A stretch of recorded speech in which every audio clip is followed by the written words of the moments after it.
중국과 대만이 현재 전쟁 직전에 놓여 있다는 중국 싱크탱크의 분석이 나오고 있습니다. 21일 홍콩 사우스 차이나 모닝포스트에 따르면 베이징 소재 싱크탱크 중국 해협 아카데미는 양측의 군사력, 통상관계, 여론, 정치적 사건, 동맹국들의 지원 등을 분석해 대만 해협 전역의 긴장이 역대 최고치라며 이 같은 내용의 보고서를 발표했습니다. 이들이 종합적으로 분석한 결과 현재 중국과 대만의 위험지수는 최대 10중에 7.21로 이는 과거 중국 공산당과 국민당이 내전을 치렀던 1950년대 위험지수 6.7보다 높은 수준입니다. 양측의 위험지수는 1970년대에는 6.5를 넘었으나 1978년 미국 정부가 중국 정부와 공식 외교 관계를 수립하면서 4.5로 떨어졌습니다. 1990년대에도 전 세계로부터 투자를 끌어낸 경제개혁으로 분쟁의 위험은 낮았습니다. 그러나 독립 성향의 민진당이 대만에서 집권한 2000년 이후 이 지수가 꾸준히 상승했고 도널드 트럼프 전 행정부가 중국에 적대적인 접근을 하고 대만과 긴밀한 관계를 추구하면서 2018년 다시 6을 넘겼습니다. 미국은 대만과 공식적인 관계를 맺진 않았으나 가장 중요한 국제적 후원국이며 무기를 판매하는 나라입니다. 이코노미스트는 이달 대만 해협이 중국 정부의 가장 민감한 영토 문제이자 중국과 미국 사이의 주요 분쟁 지점이므로 지구에서 가장 위험한 곳이라고 평가했습니다. 중국 정부는 자치령이 대만을 자국의 영토라고 주장하며 대만을 통제하기 위한 무력 사용을 포기하지 않고 있습니다. 싱크탱크의 레이 연구원은 대만 해협 전역의 정치 역학 변화와 미국과 대만의 긴밀한 관계가 갈등의 위험을 높이는 두 가지 파괴적 요인이라고 분석했습니다. 그는 만약 현재의 추세가 지속된다면 무력으로 대만을 통일하는 것은 시간 문제일 것이라고 전망했습니다. 임존 추한종 전 대만 시니카 연구원은 현재 상황이 중국 본토와 대만 사이에 무력 충돌이 있었던 1950년대보다 더 악화됐는지는 의문을 표했으나 대만 해협의 위험 수준이 전례 없이 높다는 데는 동의했습니다.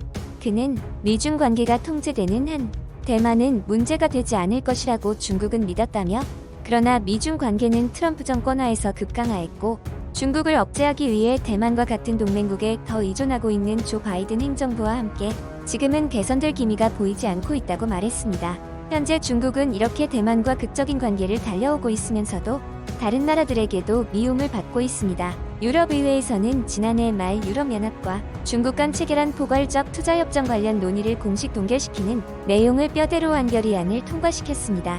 특히 유럽의회는 신장 위구르, 티베트, 홍콩 등에 대한 중국 당국의 탄압을 강도 높게 비판하고 대만과 무역협정 추진 가능성까지 내비쳐 중국 쪽의 거센 반발이 예상되고 있습니다.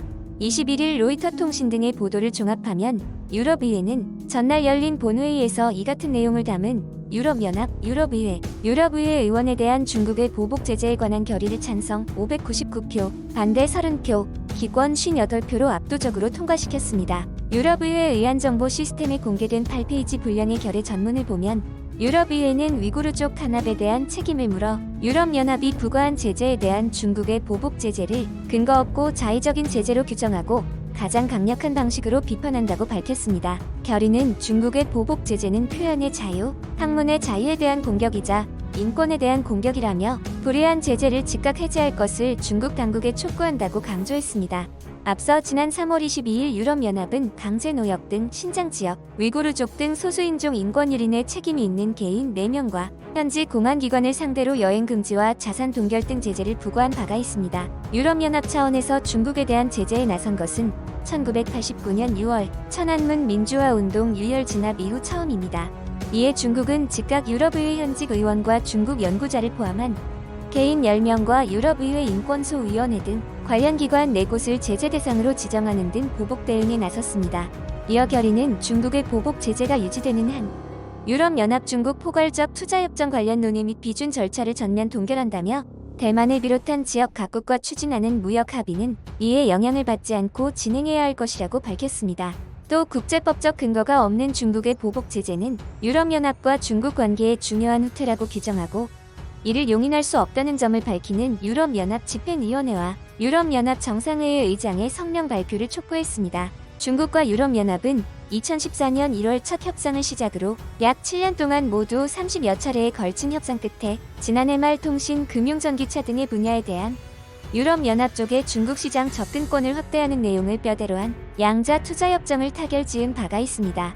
파이낸셜 타임스는 결의 자체가 법적 구속력이 있는 것은 아니지만 지난해 12월에야 체결된 투자협정에 대한 논의 비준 절차를 전면 동결시킨 것은 불과 몇 달 새 중국에 대한 유럽연합의 태도가 얼마나 달라졌는지를 보여준다고 말했습니다. 이 밖에도 유럽의회는 결의에서 위구르, 티베트, 몽골 등 중국 내 소수인종과 종교단체 언론, 홍콩 민주화 시위 등에 대한 중국 당국의 체계적 박해를 조목조목 비판하며 유럽연합 대외 정책의 핵심을 인권 존중에 맞춰야 한다고 강조했습니다.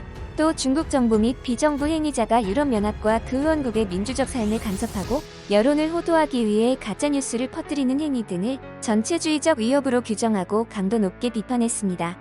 현재 중국은 유럽의회의 강경한 대응에 일단 별다른 대응 없이 차분히 있는 상태입니다.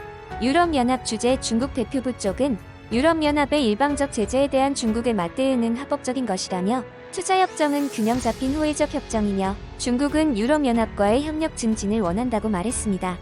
그러면 현재 많은 국가들로부터 압박을 받고 있는 중국에 대해 해외 네티즌들은 어떻게 생각하는지 한번 알아보도록 하겠습니다. 중국은 곧 식량위기를 겪을 것입니다. 그들은 환경을 파괴했고 그들의 경제는 전 세계의 반중국 정세로 인해 혼란에 빠졌습니다. 그들은 남중국해에서 남미 서해안까지 물고기를 훔치기 시작했습니다. 이미 그들은 식료품 값을 지불할 수 없는 상태인 것입니다. 법의 지배는 중국을 포함한 전 세계 공통입니다. 지금 많은 국가들에게 무력 도발을 하는 것을 보면 코로나 바이러스가 중국 공산당이 만든 생물 무기임을 증명하는 것입니다. 그렇기 때문에 지금 기회에 세계 패권을 잡으려고 시도하는 것입니다. 호주는 남중국해에서 이미 중국과의 전쟁을 시작했습니다. 호주가 전쟁을 시작하는 것은 영국 또한 뜻을 함께한다는 의미입니다.